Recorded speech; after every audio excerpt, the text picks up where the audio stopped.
उपमुख्यमंत्री फडणवीसांच्या कार्यालयाबाहेर तोडफोड करणाऱ्या महिलेची ओळख पटली। धनश्री सहस्त्रबुद्धेंच्या घरी पोलिसांची टीम दाखल। महिला मनोरुग्ण असल्याची माहिती।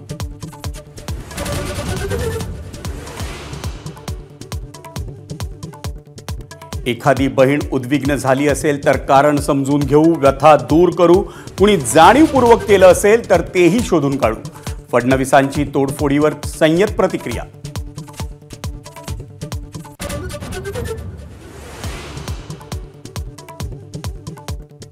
मुंबई विद्यापीठाच्या सिनेट निवडणुकीत युवा सेनेची बाजी। 9 उमेदवार विजयी।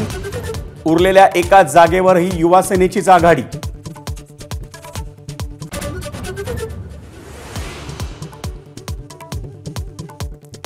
केंद्रीय निवडणूक आयोग मुख्य सचिवांवर नाराज। 3 वेळा पत्र पाठवूनही निवडणूक पूर्व बदल्यांचा अहवाल न दिल्यानं संताप। स्पष्टीकरण देण्याचे निर्देश।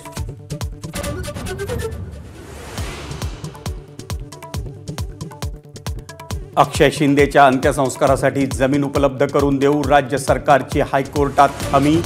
3 शहरांमध्ये झालाय अंत्यसंस्काराला विरोध।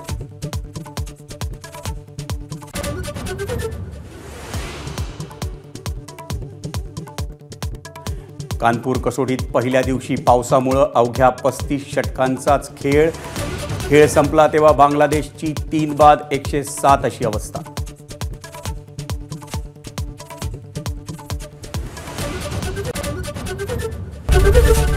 एबीपी माझा, उघडा डोळे बघा नीट।